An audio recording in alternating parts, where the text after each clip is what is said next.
சாந்தி. இன்று 11/12/2024 காலை முரளி. ஓம் சாந்தி. பாப்தாதா மதுபன். இனிமையான குழந்தைகளை, தந்தையின் உதவியாளராகி இரும்பு யுகமான மலையை தங்க யுகமாக ஆக்க வேண்டும். முயற்சி செய்து புதிய உலகிற்காக முதல் தரமான பதவியை முன்பதிவு செய்ய வேண்டும். மிகவும் அருமையாக பாபா விளக்குகின்றார். அதாவது தந்தையின் உதவியாளர், இறைவனுக்கு உதவியாளராக வேண்டும். உதவியாளராகி இரும்பு யுகம். இரும்பு யுகம் என்றால் என்ன? இரும்பு யுகம் என்றால் கலியுகம். கலியுகம் என்ற மலையை தங்க யுகமாக ஆக்க வேண்டும். தங்க யுகம் என்றால் சத்தியுகம். சத்தியுகம் முழுமையான தங்க யுகம். அங்கு எந்த இதுவும் கிடையாது, எந்த பிரச்சனையும் கிடையாது, எந்த தேவை, நமக்கு எது வேணும் என்றாலும் கிடைக்கும். சொர்க்கம் போன்ற இடம் தங்க யுகம். அந்த தங்க யுகமாக ஆக்க வேண்டும். முயற்சி செய்து புதிய உலகிற்காக முதல் தரமான பதவியை முன்பதிவு செய்ய வேண்டும். முயற்சி செய்து என்றால் நாம் பாபா சொல்கின்ற வழியை பின்பற்றி முதல் தரமான பதவியை முன்பதிவு செய்ய வேண்டும். உங்களுக்கு புரிந்திருக்கும். தந்தையின் உதவியாளராகி இரும்பு யுகமான மலையை தங்க யுகமாக ஆக்க வேண்டும். இரும்பு யுகம் என்றால் கலியுகம், தங்க யுகம் என்றால் சத்தியுகம். முயற்சி செய்து புதிய உலகிற்கான முதல் தரமான பதவியை முன்பதிவு செய்ய வேண்டும். கேள்வி: தந்தையின் முக்கியமான கடமை என்ன? எந்த ஒரு கடமையை நிறைவேற்றுவதற்காக சங்கம யுகத்தில் தந்தை வர வேண்டியதாகிறது? பதில்: இந்த கேள்வியிலே சங்கமயுகம் என்று வருகின்றது. சங்கமயுகம் எங்கு இருக்கின்றது? கலியுகத்துக்கும் சத்தியுகத்திற்கும் நடுவில். இப்போது இருக்கின்ற யுகம் சங்கமயுகம், கலியுகம் ரெண்டும் கலந்து இருக்கின்றது. இந்த யுகத்தில் தான் இறைவன் மக்களுக்கு நல்வழிப்படுத்துகின்றார், உயர்ந்த வழியை சொல்லுகின்றார். இதற்கான பதிலை இறைவனை சொல்லுகின்றார். வியாதியில் வாடும் மற்றும் துக்கமான குழந்தைகளை சுகமாக ஆக்க வேண்டும். பாபாவின் கடமை என்ன? இறைவனின் கடமை. இந்த சங்கமயுகத்தில் இறைவனுடைய கடமை, முக்கியமான கடமை என்ன? வியாதியில் வாடும் மற்றும் துக்கமான குழந்தைகளை சுகமாக ஆக்க வேண்டும். வியாதியால் பல பேர் அவஸ்தைப்பட்டு கொண்டிருக்கிறார்கள். துக்கமான சம்பவங்கள், குடும்பத்தில் பல பிரச்சனைகளால் துக்கத்தை சந்திக்கிறார்கள். அந்த துக்கமான சூழ்நிலைகளை, குழந்தைகளை அதிலிருந்து காப்பாற்றி அவர்களுக்கு சுகமாக வாழ வழியை வகுக்க வேண்டும். 2வது பாயிண்ட், அதே இதில் மாயாவுடைய பிடியிலிருந்து விடுவித்து சுகத்தின் பொக்கிஷத்தை கொடுக்க வேண்டும். மாயா என்றால் யார்? காமம், குரோதம், பற்று, ஆங்காரம், பேராசை என்ற 5 விகாரத்தின் பிடியிலிருந்து விடுவிக்க வேண்டியது இறைவனுடைய கடமை. விடுவித்து சுகத்தின் பொக்கிஷத்தை கொடுக்க வேண்டும். சுகம் என்ற பொக்கிஷத்தை கொடுக்க வேண்டும். இதுதான் முக்கியமான கடமை, இறைவனுடைய கடமை. அடுத்தது அதே இதில் பதில் என்ன சொல்கிறீங்கன்னா பாருங்கள்.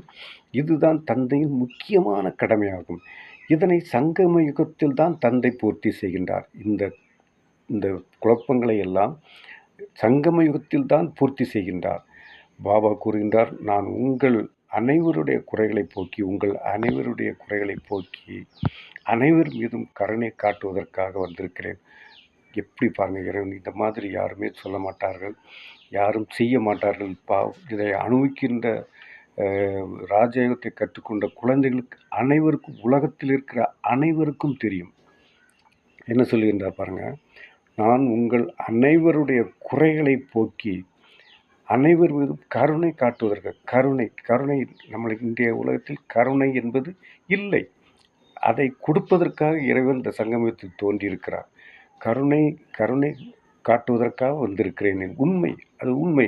அதை இந்த ராஜயோகத்தை கற்றுக்கொண்ட குழந்தைகளுக்கு மட்டும்தான் தெரியும். பாபா என்ன செய்கின்றார், அதாவது பாபா இறைவன் என்ன செய்கின்றார் என்பது தெரியும்.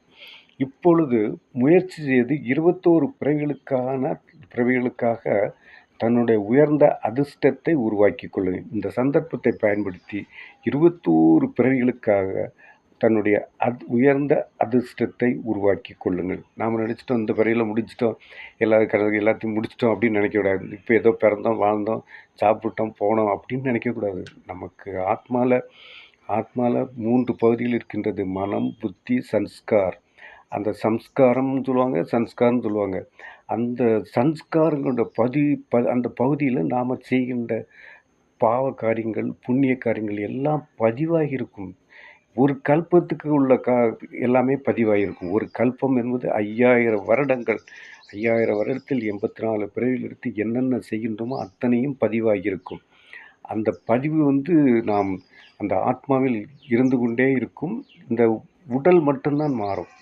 இந்த ஆத்மா அழியாதது. ஆத்மா அழியவே அழியாது. அழிக்க முடியாத பொருள் ஒன்றே ஒன்று உலகத்தில் உண்டென்றால் ஆத்மா பரமாத்மா. பரமாத்மா சிவத்தந்தை. இந்த ஆத்மாவில் பதிவாகியிருக்கின்ற காரணத்தினால் நாம் நல்ல காரியங்களை செய்ய வேண்டும். நல்ல காரியங்களை செய்து உயர்ந்த பதவியை அடைய வேண்டும். உயர்ந்த பதவியை அடைந்து அந்த 21 பிறவிகளுக்காக தன்னுடைய உயர்ந்த அதிர்ஷ்டத்தை உருவாக்கி கொள்ளுங்கள். இப்போ நாம் செய்கிற காரியத்திலிருந்து அடுத்து வரக்கூடிய 21 பிறவிகளுக்கு உயர்ந்த அதிர்ஷ்டத்தை உருவாக்கி கொள்ளுங்கள் என்று அழகாக பாபா சொல்கின்றார். அதை நாம் பின்பற்ற வேண்டும். கேள்வி பதிலை பார்த்தோம். அடுத்தது தாரணைக்கான முக்கிய சாரம். பாயிண்ட் 1, தன்னைத்தான் பிரம்மா வம்சத்தைச் சேர்ந்தவர் என புரிந்து கொண்டு பக்காவான பிராமணர் ஆக வேண்டும். ஒரு பொழுதும் இந்த பிராமண குலத்திற்கு களங்கத்தை ஏற்படுத்தக்கூடாது. என்ன சொல்கின்றார் பாருங்கள், இறைவன் என்ன சொல்கின்றார்? தன்னைத்தான் பிரம்மா வம்சத்தைச் சேர்ந்தவர். நாம் பிரம்மா வம்சத்தைச் சேர்ந்தவர். அதாவது சிவபாபா இறைவன் நேரடியாக நமக்கு எதையும் கொடுக்க முடியாது. பிரம்மா மூலமாக முக வம்சாவளியாக தோன்றி பிரம்மாவின் மூலமாக தான் நமக்கு இந்த ஞானத்தை கொடுக்கின்றார். தன்னைத்தான் பிரம்மா வம்சத்தைச் சேர்ந்தவர் என்பதை புரிந்து கொள்ள வேண்டும். எப்படி புரிய முடியும் உங்களுக்கு? ராஜயோகத்தை கற்றுக்கொண்டால் தான் நாம் பிரம்மா வம்சாவளி என்பதை புரிந்து கொள்ள முடியும். ஆகவே நீங்கள் கண்டிப்பாக ராஜயோகத்தை கற்றுக்கொள்ள வேண்டும். தன்னைத்தான் பிரம்மா வம்சத்தைச் சேர்ந்தவர் என புரிந்து கொண்டு பக்காவான பிராமணராக வேண்டும். பக்காவான பிராமணர் என்றால் உயர்ந்தவர். பிராமணர் என்றாலே நீங்கள் அந்த ஜாதி உணர்வு வரக்கூடாது. ஜாதி உணர்வு, மத உணர்வு வரக்கூடாது. இந்த இடத்தில் பிராமணர் என்றால் உயர்ந்தவர், அறிவாளி என்று அர்த்தம். ஒரு பொழுதும் இந்த பிராமண குலத்திற்கு களங்கத்தை ஏற்படுத்தக்கூடாது. இந்த பிராமண குலம் இறைவனால் ஏற்படுத்த பிராமண குலம். இந்த குலத்திற்கு களங்கத்தை ஏற்படுத்தக்கூடாது. நாம் பாபா சொல்கின்ற வழிமுறைகளை, உயர்ந்த வழிமுறைகளை பின்பற்றி அவருக்கு களங்கத்தை ஏற்படுத்தாமல் நல்ல வழிமுறைகளை நல்ல வழிமுறைகளை பின்பற்ற வேண்டும். அவருக்கு களங்கத்தை ஏற்படுத்தக்கூடாது. இறைவனுக்கு களங்கத்தை ஏற்படுத்தக்கூடாது. பிராமண குலத்திற்கும் களங்கத்தை ஏற்படுத்தக்கூடாது. பிராமண குலம் என்றாலே இறைவனுடைய பிரம்மா முக வம்சாவளியினர் என்பதை நீங்கள் புரிந்து கொள்ள வேண்டும். 2வது பாயிண்ட், தந்தைக்கு சமமான நிரகங்காரியாகி தனது கடமையை நிறைவேற்ற வேண்டும். ஆன்மீக சேவையில் ஈடுபட வேண்டும். அதாவது தந்தைக்கு சமமான நிராகார் என்றால் தந்தைக்கு சமமான தந்தை நிராகார். நாமும் அவரை போன்று நிராகார் ஆக வேண்டும். உணவு உண்ணக்கூடாது, பொருள் அதாவது எதுவுமே கிடையாது. அவருடைய இது புள்ளி ரூபத்தில் இருக்கின்றார். நாமும் புள்ளி ரூபமாக மாற வேண்டும். அகங்காரமற்றவராகி தனது கடமையை நிறைவேற்ற வேண்டும். ஆன்மீக சேவையில் ஈடுபட வேண்டும். ஸ்பிரிச்சுவல் லைஃப் எப்பொழுதும் ஆன்மீக சேவை. எந்த நேரம், எண்ணம், சொல், செயல் எல்லாமே ஆன்மீக சேவையாக இருக்க வேண்டும். அடுத்த பாயிண்ட் வரதானம். அன்பின் சக்தி மூலம் மாயாவின் சக்தியை முடித்துவிடக்கூடிய சம்பூர்ண ஞானி ஆகுக. அன்பின் சக்தி மூலம்